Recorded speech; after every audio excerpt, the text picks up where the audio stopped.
Hey everybody, welcome back to another episode of the No Easy Way Out podcast, West Coast, Michigan edition. We are today in beautiful downtown Newaygo, Michigan at a building called The Stream. And this place is awesome. It reminds me a little bit of our place back home, the Armory. But I'm joined today by a really awesome guy, and that is Garrett Saldano. Garrett, welcome to the show, man. Hey, thanks for having me. I appreciate it. All right, Garrett. Now, you're a passionate guy, and I'm excited to unwrap a little bit what we're going to talk about today. But first of all, let's start out by you telling our audience who you are and what your business is. Well, my name is Garrett Saldano. I own 2 chiropractic clinics in the Kalamazoo area, and I've been there for 12 years. My background is in this area. I played football at Western Michigan University, and I love West Michigan, and so I decided to get roots here. Okay. And was the chiropractic industry deemed essential by the government? It's deemed essential, but we can only see what's called emergency patients. And so our job and role throughout this is to make sure that if anybody had to go to the hospital that was in pain or had a bulging disc or anything like that, we could see those people to try to prevent them from going to the hospital. Okay. And so who determines, I guess, are you the one that determines what's emergency and what's not? Or does that have to get some sort of approval? Yeah, the doctors do. The doctors. Okay, Yep. So they have to be referred to you by a doctor. Oh, no, like me as a doctor personally. I So gotcha. when the patient comes in and we're like, yep, so we'd have to follow protocols. When somebody calls in, do they have fever? Any symptoms of COVID? Obviously they do. We can't see them. Sure. But the next question would be like, hey, is your next step to the hospital? And they say, yes, come in and see us. So you weren't then officially forced to shut down, but you were forced to pull back quite a bit. What percentage of your business do you think has been, missed by this now? Me and other colleagues that I know personally, we're all down 50%. 50%. At least 50%. That's substantial. So what kind of impact has this had on your business and your industry as a whole? We're barely surviving. Yeah. And I'm not the only one, unfortunately. There's many other doctors out there who are not surviving. What kind of an impact have you seen, and what have you heard from your employees? How is this affecting them? Well, just with the stress of what's going on, the unknown, obviously, what's going to happen in the future. And that's what we're kind of in right now is this gray area. We don't know. Yeah. And I think people really don't understand what's coming is this financial crisis that is upon us. Yeah. And what about your patients? What are you hearing from your patients? How is this affecting them? People that are used to getting routine adjustments and different things, what are you hearing from them? The biggest thing that I've noticed is the amount of stress. And we tend to hold all of our stress in our upper back and neck. Mm-hmm. And what I've seen the most is, especially when kids have come seen me, the amount of stress that these kids are under is tremendous. And I've never seen that in my practice. When you palpate or examine somebody's back, the muscle tightness, Mm-hmm. you see that in adults because we have stress. But when I start seeing this in kids, something bigger is going on right now. And that's what I've experienced as a doctor. And that's what's concerning to me because these kids are experiencing the stress. Yeah, I think it's very important for those of you listening, and I've said this on other episodes, but if you have children, make sure you're having conversations with them about what's going on right now. I mean, they can't process this even as well as you can, and none of us are really processing it that well. Most days, we don't even know what to think. There's so much information out there, and we're all trying to grab a hold of what is the right information, and there's a lot of different schools of thought.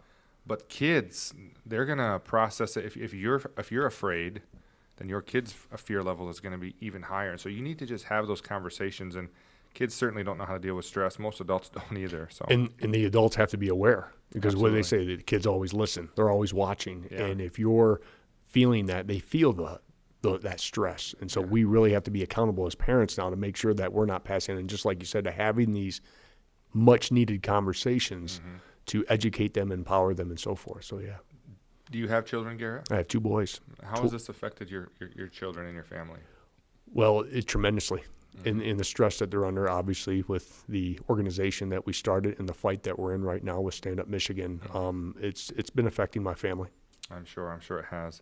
So what are your plans, or do you have a timeline when you're going to be able to fully reopen, and has that been laid out for you yet? Unfortunately, the governor has not made any plans for us to see. There's no hope. There's no beacon of light. Right. And so we're in this unknown area, and like most people right now, so we don't know when they're going to open up. Yeah. And I'm sure that you're getting calls daily from people asking, when can I come in and get an adjustment, or when can I see you regarding this? So it's tough not to have an answer to give them. So let me ask you this. I know that you have been really involved with an organization. I understand you started a little Facebook group And so you've done a lot during the shutdown. You haven't just sat around. Why don't you tell our audience what you've kind of been working on since the shutdown happened? Well, 4 weeks ago, obviously, and I talked about this on the Facebook group. I started this group out of selfish reasons. Yeah. I wanted a voice, and I was sick of sitting in the shadows. And I needed to voice my frustration with what was going on. So I started that group, Michiganders Against Excessive Quarantine, a little over 4 weeks ago. And the first night we grew to like 500 people. And I was like, wow, there's 500 people that think just like me. Because like a lot of us out there, we thought we were alone. Yeah. And when I woke up the next morning, it was 9,000. And by the end of the day, it was 50,000. And we grew 100,000 people a day for the next 3 days. And then Facebook censored us and shut us down.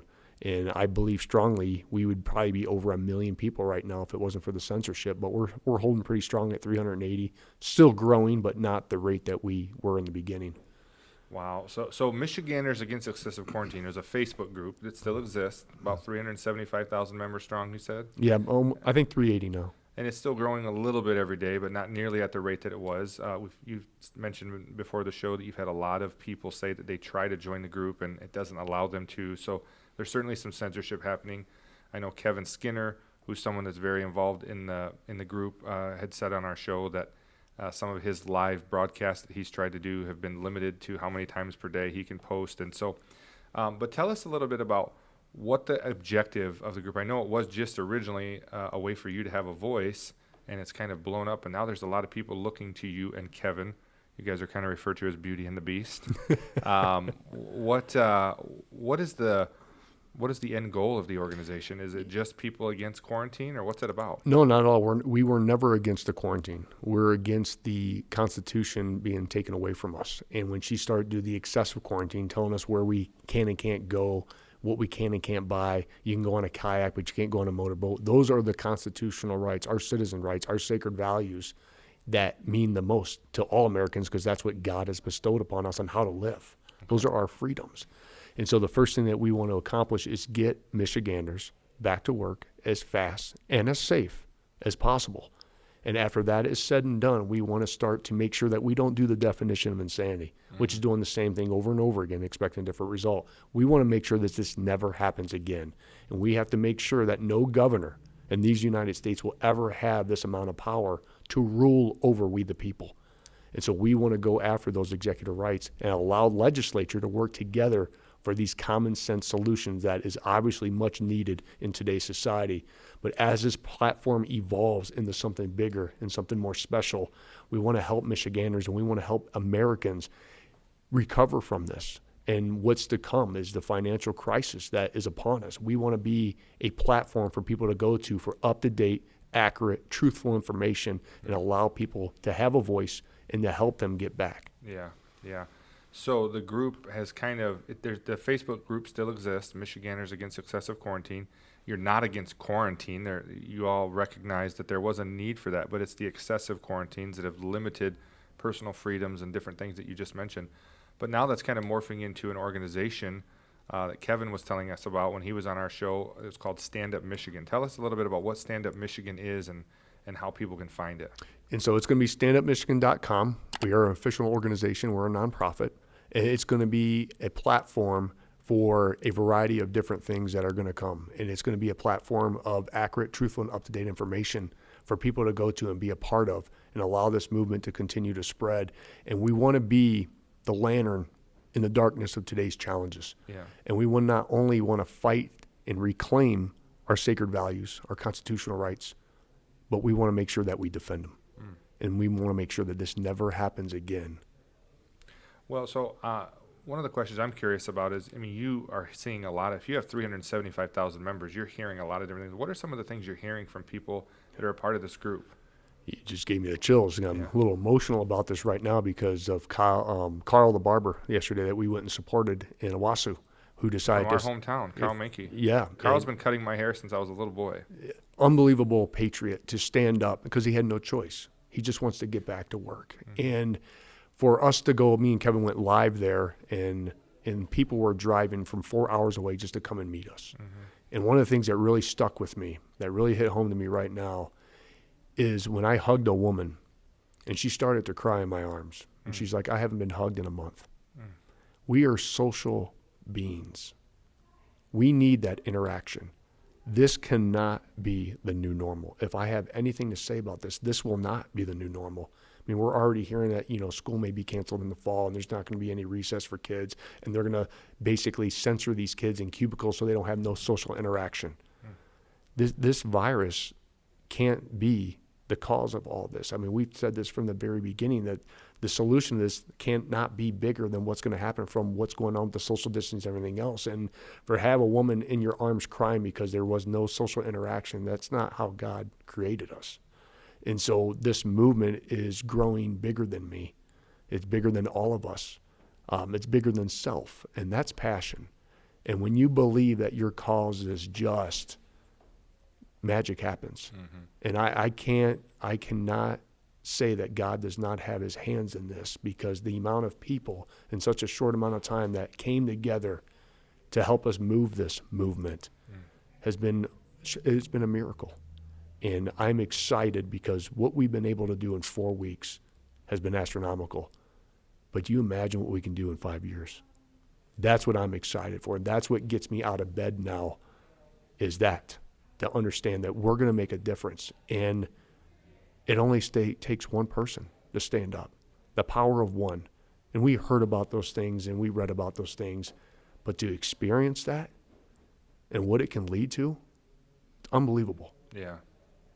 Well, I can hear the passion in your voice, and it's clear if anyone's ever watched you on the group, they can hear the passion. I know you've been interviewed by a lot of media outlets, including some national media outlets, but I'm certain that there are some skeptics to what you're doing. There are some people that would wholeheartedly disagree with what you're standing for right now and what you believe. So what would you say to the people that just think you're dead wrong and don't believe in what you do? I've obviously experienced a lot of hate over the first 2 to 3 weeks. I mean, there was people calling in saying they're going to slit my kids' throats. Some very horrible things were said to me, done to me. And, just this past weekend, for a person that I knew for 25, 30 years, who I went to college with, to look me in the eye and say she despises me and everything that I stand for. And I looked at her and I said, I stand for the Constitution of the United States. And she's like, exactly. Wow. That hurt. However, that also allowed me to understand that people don't know what they don't know. They don't know what was taken away from them. They're in fear. And so that just puts more gasoline on the fire of liberty within my heart and within my soul. And that allows me to understand that we have to continue to educate. Because one day, as we continue to speak these truths, and that's why I'm so transparent in all my live interviews, is allow people to know and understand and see in my very eyes that what I'm saying is truth. And it's with heart, and it's with passion, and it's for the love of people, and it's for the love of God. That truth will continue to leach into them until one day they'll say, and that's what's happening right now. Yeah. We're getting a variety of people. We always say there's 40% that are just going to hate us because we stand for the Constitution. Now, this is the 40% that's going to love us. But it's that middle that we're reaching now. I love more than ever when I see Democrats get onto our group, because we are a bipartisan, nonviolent, positive group. And to see these Democrats say, hey, we don't support Trump, we voted for the governor, but we don't agree with what she's doing. Can I be a part of this group? Yeah. Absolutely. Welcome to the family. Yeah, and so what you're saying really is you're not just a voice for people that agree with you. You're not trying to just be a voice for people that agree with you. You're trying to be a voice of the people and listening to how this is affecting people and really trying to make sure that the things that are important to people, their freedoms and liberties, are being heard by the right people. Am I gathering that correctly? 100%. Look, the solution to this cannot come from government. It's got to come from us, the people. We need to be the lantern in the darkness of today's challenges, because we have to make sure that our aspirations continue to take root, our legacies grow, and all of our family trees continue to flourish for generations to come. So they may hate us. That's okay. We can disagree. But when you talk about that piece of paper, which our forefathers inked for us to have these rights and these freedoms, they have to support it. Yeah. Well, Garrett, thank you so much for being on the show today. We appreciate you sharing your insight with us and appreciate sharing how this has impacted you and your business. And thank you for what you're doing. We appreciate it. And thank you for watching the show today. Thank you for joining us. As my mother always says, you can't and never could until you tried. So go out there and try something great today, my friends, and don't take the easy way out. We'll see you next time.